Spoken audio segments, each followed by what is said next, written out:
Make my own rules, play my own games. I don't give a...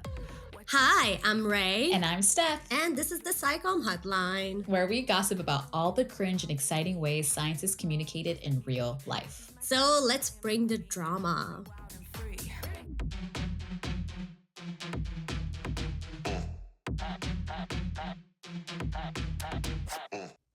I think today is going to be probably an emotional day, and we're going to probably take it slow and take our time and probably talk about whatever comes up and everything. Yeah. Yeah. Well, hi, Rey. Rey is back, everyone. We didn't have a podcast last time because Rey was in Japan. That bougie bitch. Konnichiwa! Konnichiwa! Arigatos! I'm gonna be one of those people. Like, the first time it's like the first time you go to Hawaii and you come out and you're like, I was in Hawaii. And I'm like, I'm gonna be like, in Kyoto. Yeah, you're like, what's like those TikToks where that person that just came back from France, like, oh my god, a croissant. I just had a croissant in the middle of the day and I was so cultured. This beautiful croissant that I had. I had some friend that taught me like a sassy Japanese too, so I'm gonna try to like invest more on those to seem more in tune with the culture. I can't wait till you butcher it and then you're gonna get canceled. I know. Like, right? She called me a But tell us, I guess, yeah, I don't know where we're going.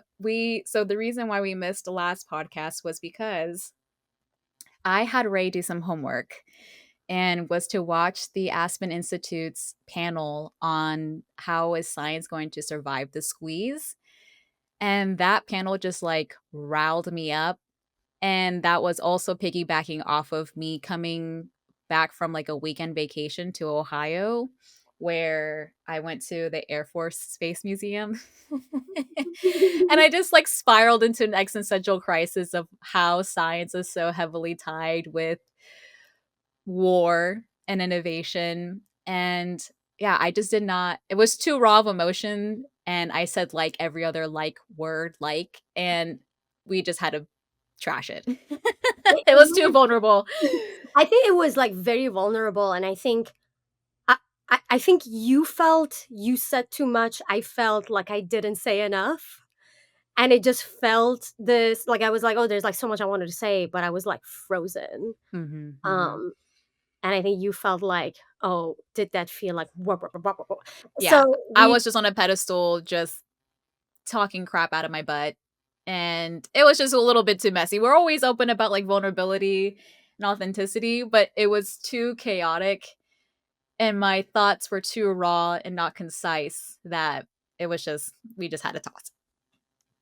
Which might be, because, you know, like a big part of our conversations are like our very raw conversations on WhatsApp that turns into a podcast. I feel like it's like we had a conversation on WhatsApp, then we had this first conversation on the podcast.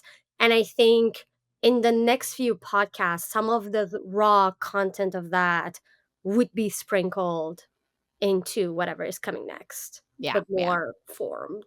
Yes. More formed thoughts instead of just like, yeah. Word vomits. I would say, Steph, that conversation, I think, plus world events really primed me to think about other things that I was gonna actually report back on this week's question of what do you hate on this week? Do you have anything that you want to start with, Steph? Talking about vulnerability, I'm a little too raw right now, but I just got a rejection letter from a job that I wanted, and I'm sad about it. Oh no, I truly hate that for you, and I told you that one too. It's like any win for, you know, one of us is a win for the community, but also any loss is a loss for all of us. I'm sorry. Yeah. Got that email before this podcast, so my voice is a little raspy. But I'll be okay. I just gotta wallow it out for the rest of the day. You know, I think the part that hurts about it is like it feels unjust. It felt, yeah, just to get like receive a lot of praise. And all my friends have been encouraging of like, you're so awesome. You done some awesome things. Like, you're gonna find someone, but it's just like, why is this so fucking hard? I know. So anyways, That's me. What are you hating on, Ray? Um, well, if anything, I think you should still know, no matter what job or whatever, you inspire the community and me all the time. And I think I've been thinking a lot about on our unrecorded conversation was about, you know, like what's the military? What's war? What's all of that? And how much of it is like taking over our lives. And I've been very raw too because of, like what's happening in Iran and all the fear of bombing and um a nuclear event and stuff like that. So it made me think this week when we asked what you're hating on. I'm hating on us not investing more in building friendships, Hmm. as cheesy as it sounds. So I was in Japan for this fellowship called the US Japan Leadership Fellowship, which the basic of it is like, can we bring people that normally wouldn't like meet or be friends or have all these connections and basically build these like relationships and friendships? And it's a fellowship of people from like all sectors of society, from like entrepreneurs to artists, journalists, military people, policymakers, lawyers, than me, which I like. I felt a little like out of place, but they did a really good job finding ways for us to just like connect as humans. Hmm. And there was this one person there, Hunter. I asked for permission to share this story. And he's like, you see him from like a kilometer away, and you're like, that's a military guy, right? Hmm. Like Very like sturdy, upright. thick, upright, like Mm-hmm. short hair, like blondish, and I think like I had a little bit of like a visceral reaction too. I was like, Mm-hmm. oh, okay. Um, but like very early on through a lot of the interactions, like we ended up being like in one group. We shared like personal things that tell us more about each other. I shared him a Persian poem that a friend of mine, who also is named Ray, gave me, that meant a lot to me. And he shared the poem with me. And I learned a lot about like how he cares about his friends, his people, his community, why he's doing what he's doing. He's like a um was a fighter pilot. And I'm just like, man, I really like this guy. He's like Mm-hmm. humble and he's sweet and he's caring. And he's a storyteller, which I appreciated as a fellow storyteller. Like any question you would ask him on a panel or anything, he'd start with a story. A few days later, we ended up going to Hiroshima, which actually a few days ago was the 80th anniversary of the bombing. And we meet a Hiroshima bombing survivor, Koko-san. She was this like lovely, cute, amazing 80-year-old lady who was 8 months old when the bombing happened. Wow. Yeah, it was mind blowing, and she was funny and everything. And she told us the story that, when she was a kid, she thought, "I'm gonna see this pilot that dropped the bomb, and I'm gonna like punch them. Hmm. I'm gonna destroy them." Flash forward later, she's like, I think 10 years old or something, and she goes on this American TV show where she's in the backstage. Her father is like on TV, and the co-pilot that dropped the bomb comes in. Hmm. And she's like, "Oh my god, like, that's the guy, like, I wanna go punch him, I wanna go hit him. I hate this man." And as the co-pilot comes in, he talks about, like, how when they dropped the bomb and he looked down and he thought, "Oh god, what have we done?" Hmm. And tears just, like, start falling on his cheeks. And she just looks at him, and eventually they go backstage and they kinda, like, hold hand. And she, like, this, like, little girl is like, I don't hate the man. I think I hate war." Mm-hmm. It just destroyed me. I think it destroyed everyone in that room. And it was just I cannot understand this level of forgiveness. Um, so we get to talk to her and learn more about her, and then the next thing we go to the Hiroshima Museum. And man, Stephanie, I haven't had an anxiety attack in a very long time. I Mm-hmm. go to the museum and I see these pictures and these walls, and some of them remind me of like the pictures people have been sending in Iran of the bombings, like conversations that are happening in chat rooms where people are like, should I take like these iodine medicine? Like, what if nuclear happens? Where do Mm. I go? Is there radiation?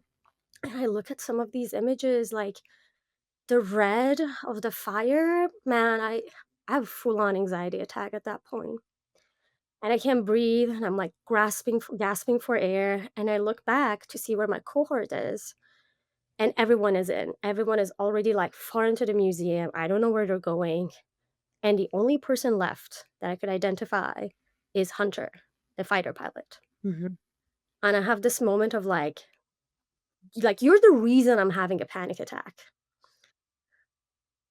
It's war. It's what you represent is what I'm having this anxiety attack for. And at the same time, like all I'm thinking is like it's Hunter. It's my friend. So I just like go to him quickly. I'm like, hey, I'm having an anxiety attack. I just need a moment. And he nods. And he just like stands around. I go back, cry, breathe, come back. I join him. He slowly walks with me in the gallery. We walk a little bit. I step back again, cry, breathe, cry, but he's just still there. I don't see anyone else from the cohort. And he just calmly walk with me in the gallery. And we just like stand in front of this wall. That is just this giant image of Hiroshima post bombing. And I feel weirdly cared for by this guy. And in retrospect, I'm like, I don't hate this man. Just really hate war. And I wish, I don't know, could have had more friendships.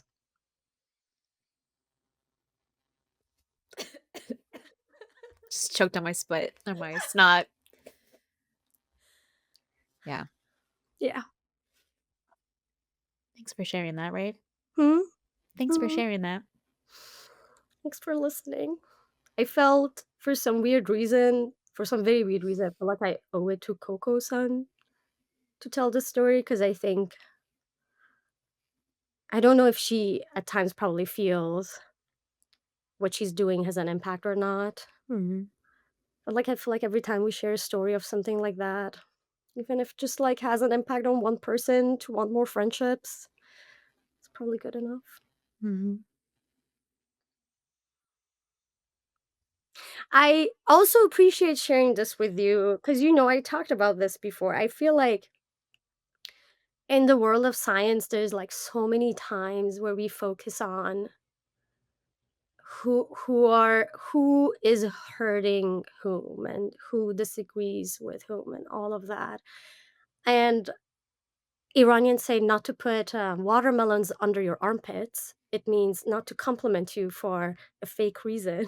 But Stephanie, not to put watermelons under your armpits. I have always seen you as a person that has invested on friendship and relationship building first in your science communication, then in the science itself.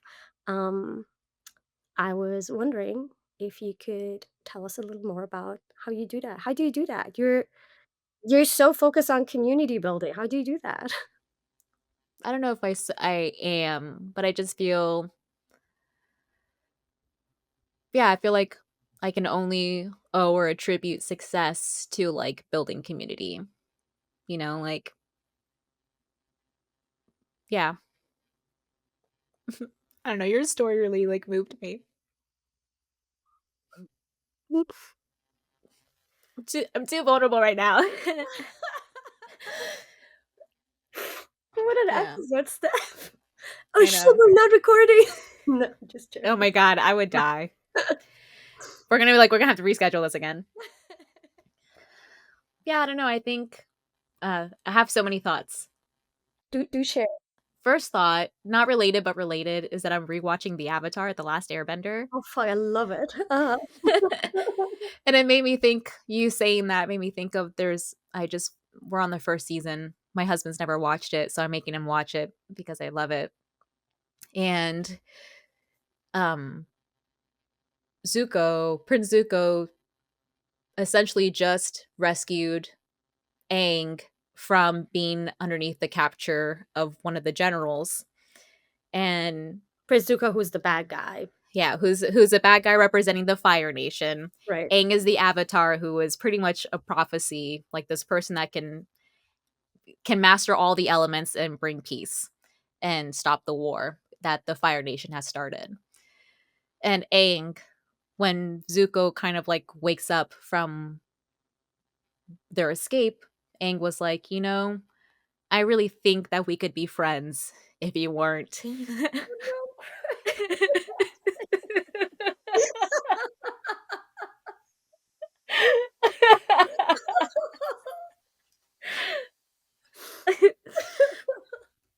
Yeah. So cute.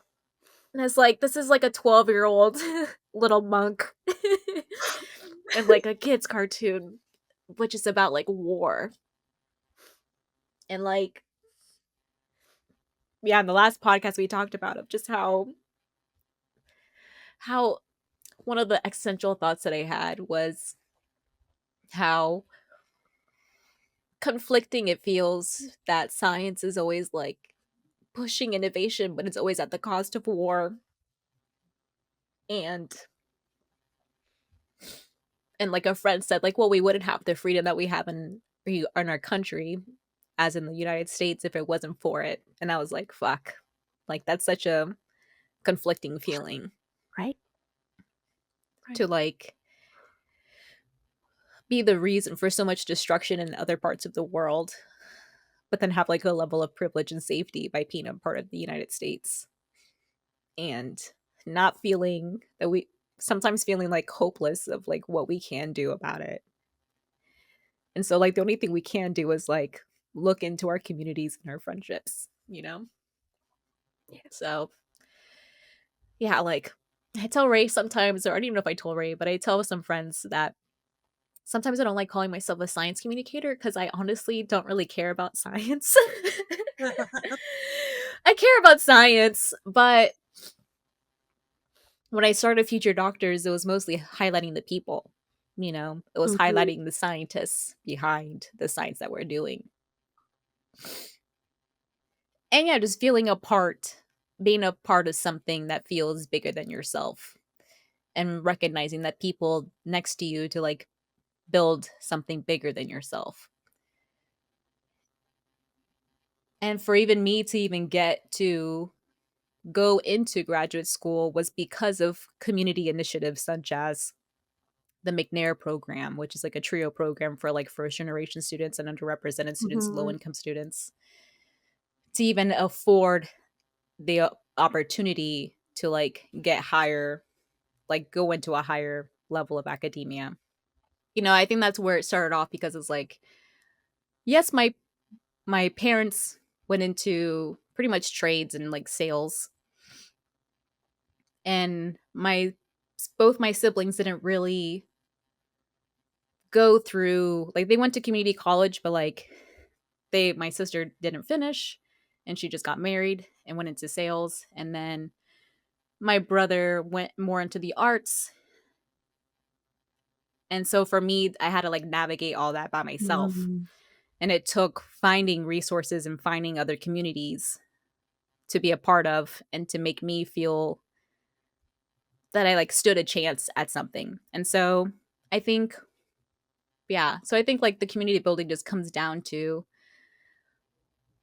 having access to resources and people and a network.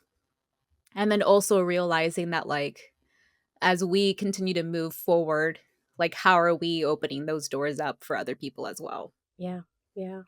I feel like there's no doubt probably most of us wouldn't be where we are without our communities. Like I definitely couldn't even apply for grad school if it wasn't for like we had family friends that was like, you want to apply to the US, like let us help you. Like the dollar real exchange is insane, it's not affordable. I constantly think of people that say my name in rooms that I'm not. I can't remember who said that once. I was like, I appreciate people that say my names in rooms that I'm not in. That's Um, you for me.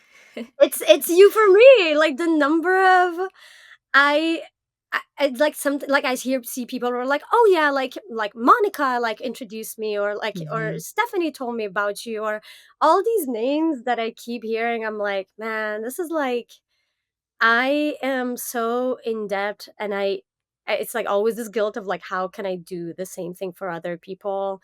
And I try as much as I can, but also like, how do you do this systematically? Or how do you successfully build communities that work? Like you look at fellowships, right? Like what is a successful fellowship? What is one that is more about, hey, this is an educational fellowship, here's some money, you're going to learn things, versus fellowships that are extremely about connection building. And some of them I do, like probably even unintentionally. Like I I did a evaluation of like the Jacksonville like Media Lab Fellowship, right?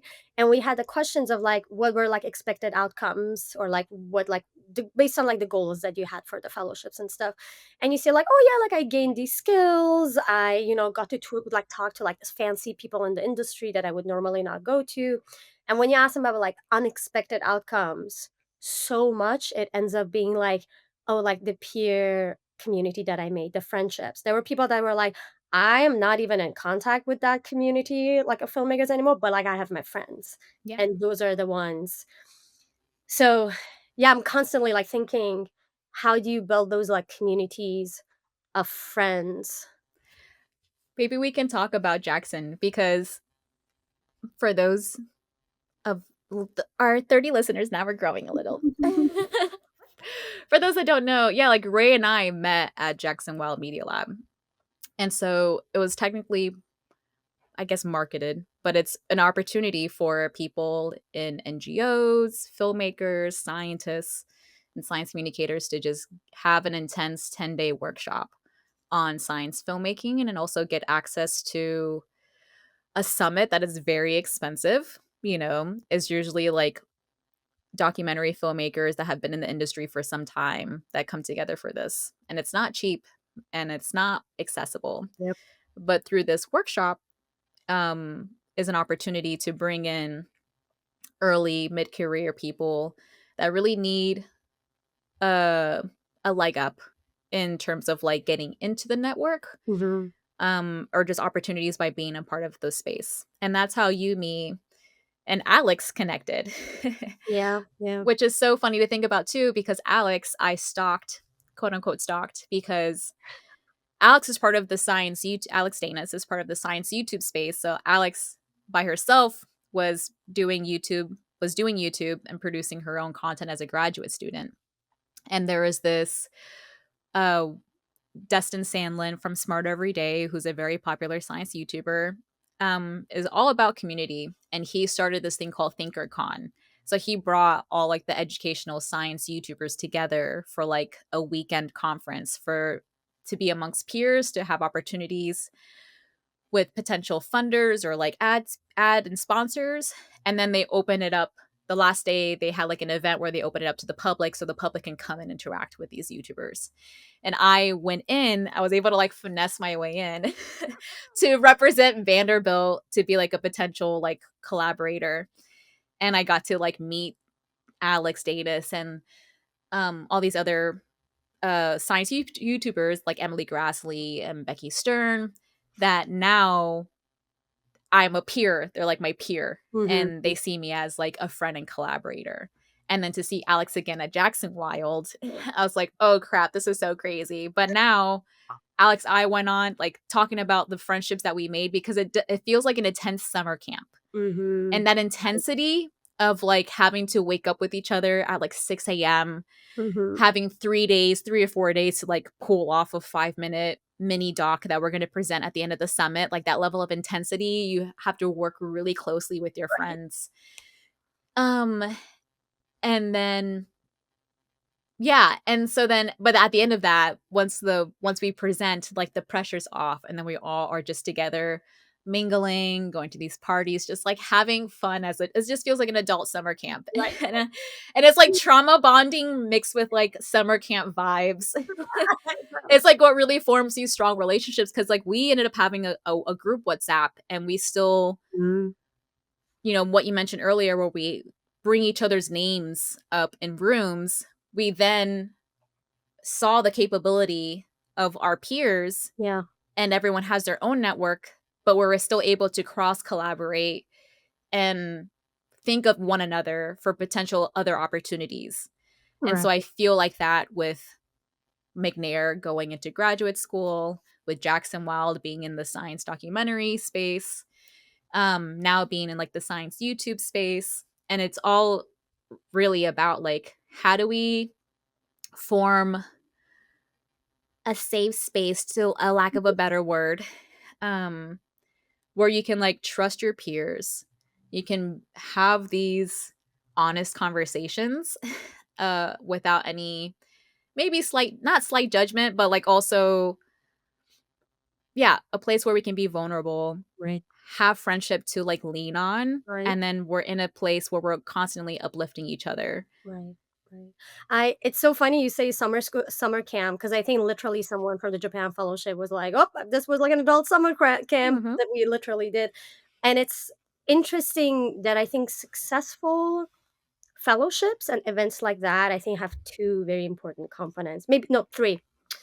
One is spending kind of an extended amount of time, but it's like an intense amount of time, right? It's not like Mhm. 3 hours a day. It's like All day, at like least 10 hours, all 10 hours a day when you're Mhm. exhausted and when you're happy and all of that.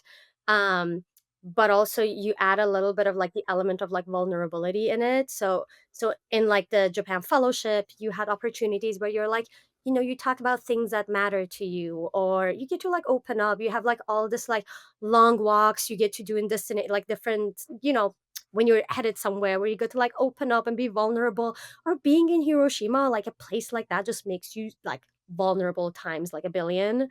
Um, Same thing with Jackson. I think the pressure of work made you more vulnerable, and then having like like workshops like the one we had with Monica Felio Moher at the time, like that was one where you were supposed to talk more about like identity and that kind of stuff. Um, Events like National Geographic, I feel like, depending on like, you have a storytelling workshop sometimes, but also people start to get to know each other and open up. That's one part of it. But the other part of it, I feel like, who ends up in these like spaces, right? So I feel like when you read a recommendation, right, and the recommendation is all about like, oh, this person, technically they're great and they have all this technical skill, and you're like, I feel like it's a red flag that you don't mention that they're like a nice person, Mm, right? mhm. So as you're reading applications or a lot of like programs where nominations are based on like, I know this person and like they're a decent person, they're a good person. Like you start adding people that are good people and they foster more of those relationships and the safe space in the community. And then once the workshops happen, I think it's always interesting seeing who are the people that say the names in other rooms, right? So like I think one of the reasons probably like we connected is that I always like saw you and Alex, um Danis, as people that say the names in rooms, right? Like I'm like, oh, green flags, or like in our fellowship, like shout out to Indy. Like there's this one person is like, oh, like what are you looking for? Like who can I connect you with? Like, oh, by the way, this is happening, and I'm like, that's like a green flag person that would say the name of people in rooms, and I just the way that melts you, where you're like, the world is horrible, but it's also good. Like, look at this. Look at these people trying to lift each other up, like listening to you. And like, I had like a group of people who were like, okay, what is your like deathbed wish? You want to write a book? We're going to make that happen. Here's your plan. Here's what you're going to do. Sign with your blood. You know what I mean? I'm like, Mhm. I think that's what we need more of, like these groups of fellowship, intense times of vulnerability where we just like end up lifting each other up. Yeah. I think what's frustrating though is for these events to happen, the amount of capital it takes for it to do. Yes. Another thing about the maybe not related to the Aspen Summit, but I guess, for example, our friend Evelyn, who wanted to do a postdoc. Sorry, Evelyn, that I'm like putting your news out there. but I just saw from your stories that she was trying to start a postdoc where they were looking into like how to build communities for postdocs to like thrive in, you know, and that gets cut because it's like underneath the umbrella of DEI, but in reality it's how community building Mm, is really is its own capital and its own value in terms of access to resources, access to people, access to spaces you're not usually in, and yeah, just like opportunities to leverage this fellowship or community to for upward mobility, right, right. you know? And Mhm. so like but it takes money to do it in order to make it accessible. So for Jackson Wild, for example, for us to make it accessible for us to come, Jackson Wild has to raise money to cover our lodging, to Mhm. cover our place of stay, to feed us for the next 10 days. That isn't cheap if you're bringing in a cohort of like 18 people. There's 2 events that I also organized since Ray brought up, and I'm like community building or whatever. One was CommSciCon, which I was a part of for 3 years, which is a science communication workshop organized by graduate students for graduate students. And then the other one was the STEM Success Summit, which was just friends that I met through social media, which is its own community, at least for me. And we came together to produce a free virtual event, a 3-day, pretty much professional development workshop, or summit is what we called it. So for CommSciCon, we had to fundraise from the universities to raise enough money to cover housing, to pretty much housing for the attendees to stay and be able to go to the university that's hosting, to cover the food, to feed everyone for the 2 days, to cover the fees to hire these experts to provide the training, because to also ask experts to provide value for free, like that's not, that's not the way. They have to also make their money Right, and their living. right, And then not necessary, but like the swag that comes into it. Pretty much just like the vibe that we want right, to create. right. Which It actually is costs. pretty necessary, right? Like that sense Yeah, of the belonging, the flag of belonging is kind of exactly. Exactly. And so for a CommSciCon, we had to raise about like $20,000 just for a 2-day workshop, you right, know, right. 20 to $25,000. For STEM Success Summit, I don't remember how much we raised. A lot of it came out of the pocket of Nehemiah Mabry because it was kind of under his like business STEM media. Wow. But we did bring on like corporate sponsors Mhm. around. I don't remember how much we raised in total, but some corporate sponsors donated 3,000, 5,000. We try to get a bigger corporate sponsor, but it also took, for just to host a 3-day event or a 2-day event for either of these 2 things, it's almost a whole year of planning, Right, in right. order to make something where we're not wasting our community's time, that we're making sure that we're ensuring value for these communities. We're marketing it to make sure they're actually getting people into these seats or getting people to apply for this. And then the actual execution of that. Mhm. Building community takes capital, Yep. and it takes so much time and care that sometimes I feel like people understand, but they understand the value, but then question its monetary value, Right, right, right. because it's not it's the investment from corporate sponsors or from other people. Sometimes it's like, okay, what do we get in return? So Mhm. for STEM Success Summit, and let me know if I'm going too much on a No, tangent. this is I because like I feel like the behind the scene that I was on was like a little different, and I'll share, but it's very different from this. Okay. So for STEM Success Summit, in order to get corporate sponsors, knowing that we're doing like a professional development workshop, what they have to make it worth their investment. So either they already have people, they're already a community that aligns itself to upward mobility or to reaching communities, or they want to bring in more people to apply, or they want more talent. Essentially, Mhm. we are part of like how STEM Success Summit and STEM Media kind of like leverage itself was like we are part of Black and brown communities of like talent and excellence. They are looking for their next career step. Right. How are you as a sponsor, a corporate sponsor, going to invest in the next generation of talent? And we have access to talent that you don't have access to. Right. So by you being a sponsor, you are paying for access to the people that we have access to and the Mhm. communities that we are a part of. You know what's the dilemma here? It's Mhm. and I wonder if you have encountered this, that corporate sponsor are usually the ones that have a lot of money, but the justification, like, you have to, like, really justify the investment versus nonprofits, and those are the ones that could easily just, like, mission-based be like, "Yes, this aligns with our mission," but don't have as much money, and you Yeah. kinda have to find that. Yeah.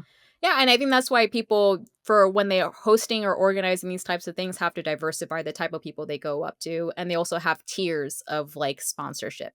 So like if we're trying to get 10K, 20K, more than that for a large corporate sponsor, then the agreement there is that like, okay, you get access. We're going to have all of the people that want to attend our summit are going to submit their resume, and we'll give you access to their resumes, Mhm, versus a maybe lower tier person or a lower tier sponsor that's more mission based. They're like, hey, there's no strings attached. We're just here to support you guys because we understand what it takes to do this, and we're invested in the community itself. And so there's no strings attached in like what the outcome is. The outcome is that they're affiliated with us. They technically get promotion mhm, and like recognition for being a sponsor, so then it's brand awareness for them, right, so that but it's out of no strings attached. right, right. Where ComSciCon, there was some negotiations in the sense of, okay, well, if we're going to donate this amount of money, how do we ensure that out of the application pool, or the people that were like, if we're only selecting 25 people to attend, how do we ensure that our own students are going to be a part of those that win? So that's a thing of like, okay, well, if Vanderbilt is going to sponsor $10,000 to cover this, we can agree that at least 3 to 5 spots is going to be represented by Vanderbilt people. Mhm. So I don't know what the poor ethics of that is in terms Right, of, right. but at the same time, those are how the conversations were going when we were asking for money for these types of And things. I've been, like, in decision makings where, yeah, like, it's the funder side has been like, "No, we'll give the money, and we will have our people apply, but you don't have to take them. If they're great, Mhm. like, take them, and we encourage you taking them, but you don't have to." And then if you think of, like, power dynamic, like, I wonder on the other side, the people that are choosing are like, well, whether they're good or not, like, do we choose them or do we choose them not to encourage the continuation of funding coming in?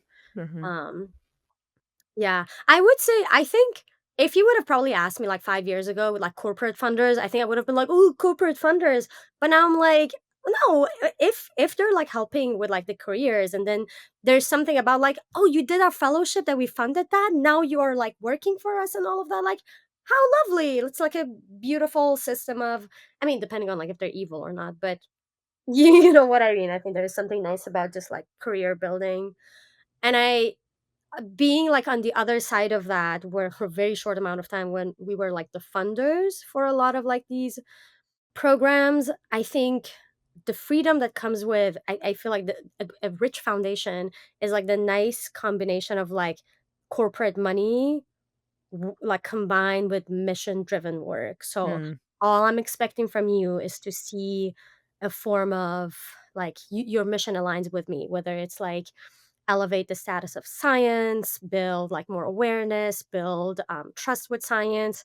Like that will be good enough for me. I am, however, seeing more foundations wanting data to support that impact, which I'm like, yes, let's do this. Let's ask people for more data. But going back to the topic of money, let's also provide these organizations with money so that they can collect data, because data collection takes a lot of It's time, a a lot job. of energy. It's a job. Let them hire someone that does evaluation. Let them have the money to like even use a platform that collects data or anything like that. So lots of different things that goes into it. Yeah. I have a question for you on the other side of it. So I think you and I have been lucky enough that we have been in fellowships and cohorts where we had a fantastic experience Yeah. with friends and stuff. That is not the case for everyone. I think in any cohort or fellowship or situation you might have a person that really ruins the vibe, someone that might attack other people, a year that was out of ordinary.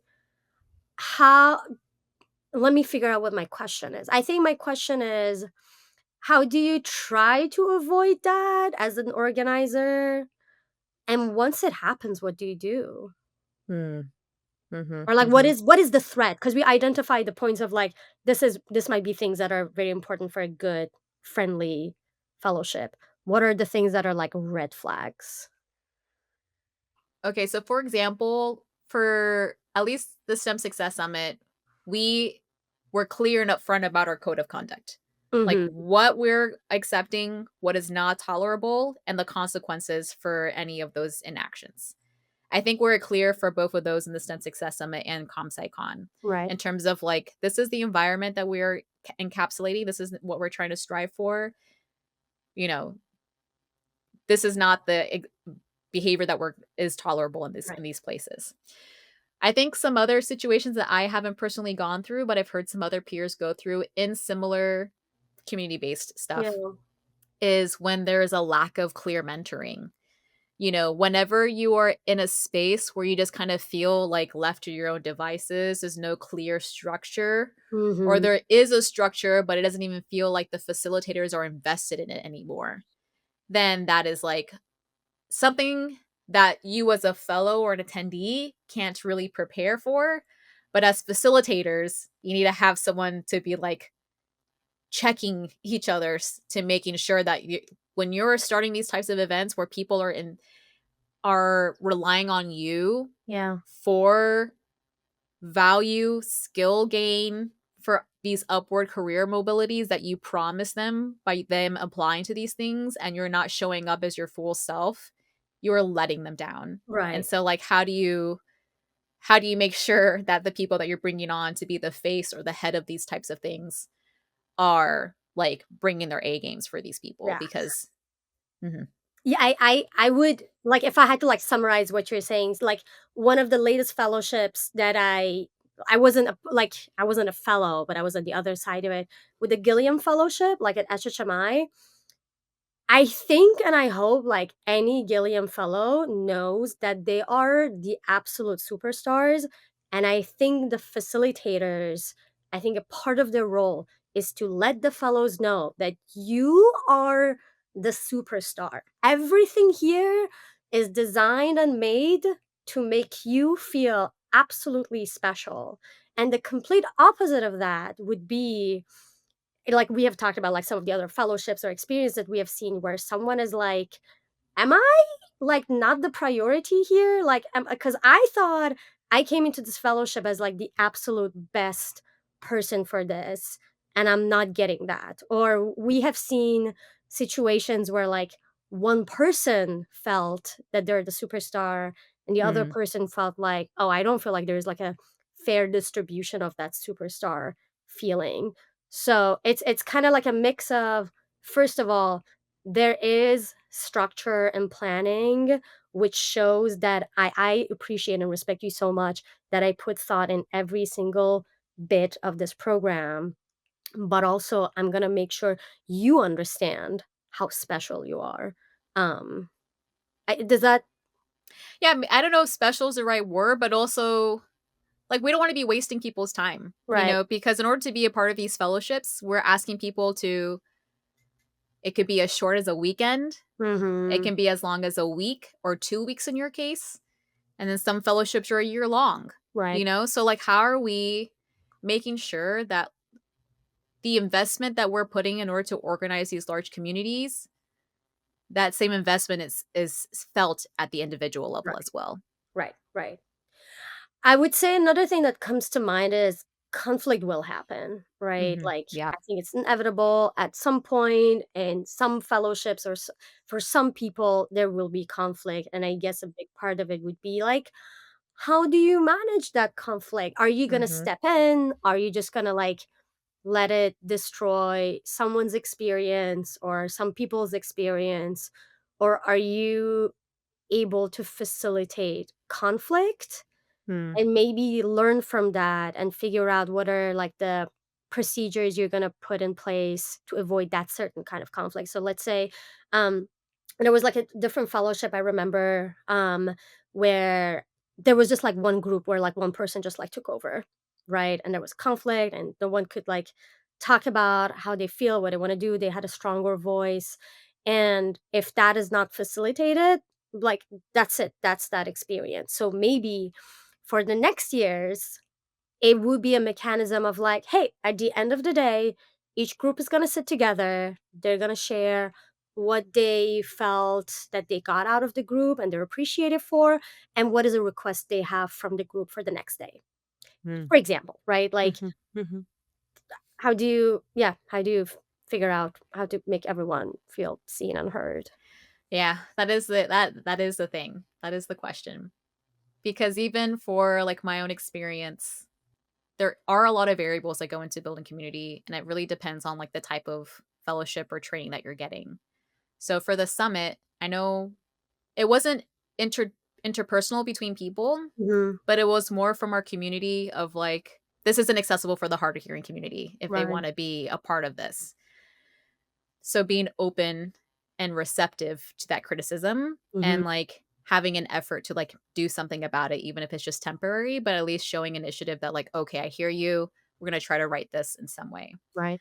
There's other situations where sometimes it's so out of their control. Like, for example, the AAAS Mass Media Fellowship itself, in terms of like how they organized to make sure that like us as fellows got to meet weekly to kind of talk with our peers, especially at a time where it was mostly remote. So Hmm. how do you still keep that community feeling when it's still virtual? But each fellow is in a different newsroom, and every newsroom has a different culture and different dynamics. And some people got really lucky with really good mentors at those newsrooms, and some people didn't. And it really sucks to know that peers, like I had a really great mentor that like stuck with me and from the beginning was just like, these are the goals and expectations I have from you. This is how I'm going to help you. These are the stories that, like someone that was really hands on with me versus some other friends or fellows in the cohort where they're like, I haven't even seen my editor. Hmm. I Right. don't even know what I'm supposed to be doing. Right. I think that's a way that maybe the AAAS can do better is like recognizing when they're bringing on these newsrooms to partner and to have and to accept a fellow into your space Hmm. is clearly identifying again a facilitator or a mentor that is going to be all in, Right. you know. You're talking data because I remember when I did the fellowship evaluation for another program, there was this one program that was, like, very much based on mentorship, and the amount of, like some people were like, "This was the best fellowship that I did," and there were people that were like, "I met my mentor once, and that was it, never saw them again, worst fellowship ever." So how do you, especially when things that are so heavily relying on a mentor or a peer partner that you're going to get for the next year, how do you supplement that? How do you check Mhm. in with them? How do you Mhm. figure out, especially if there's like power dynamics, Mhm. how do you in a very subtle way like ask these questions of like, are you happy, do you need help, do you want us to like slowly like zone them out and bring in someone else, because they also don't want to be like, oh yeah, this very famous person that is my mentor, tell them their shit and switch them, right? So like, Yeah. what are the things you're going to put there so that without like letting them know like they're not going to know, it's going to be subtle, it's going to be safe, we're going to figure that out. Yeah, exactly. But so much of these kind of relationship based conflict is just that I'm not going to say it because this person is going to be able to have power over my network and my future. Mm. Mhm. Mhm. And so as us or whatever, as the people that are building these communities, it's just like having understanding the messiness that can happen and anticipating that and having at least worst case scenario of like, okay, worst case scenario C, we're going to do plan C, and this is how we're going to handle that. Yeah. Right now, like experts in community building are like, you guys named like 2 things for good community building, and like there's like 58. So For sure. yeah, we're just saying these are the 2 that really stood, like a few that stood out to us. But like, send us emails and let us know what we missed. Yeah, I guess as we wrap up, I guess like what Ray said, we're not super experts. We just have both experienced organizing and also have been part of fellowships and communities where Yeah. we have been affected and seen it. But yeah, I think it's still important through STEM or science. We're really okay, so really quick, we've been doing this in terms of like a lot of skill building, upward mobility, and like training within our own communities. But like, how are we building? I guess questions to leave with the audience is, how are we building communities with the public? Mhm. How are we? A lot of those stuff is not self-serving, but it's still within our own ecosystems. So how do we build these friendships and build these networks of safe spaces with people in different tribes, in different economic Mhm. demographics Right. in general, or with people with different views? Like, Yeah. how do we build community and friendships across the aisle, Yep. in addition to also looking within our own? So we'll leave it as that. All right. Well, thanks, Ray. Yeah, lots of tears. This was therapy. Thank you. Yeah. And then yeah, people send us your drama, send us your feedback, send us your thoughts. But thanks for listening. Yeah, and let us know And what you want us to talk about and cry about. yeah, thanks for allowing us to be vulnerable with you guys. Yes. We'll see you on the next one. Bye.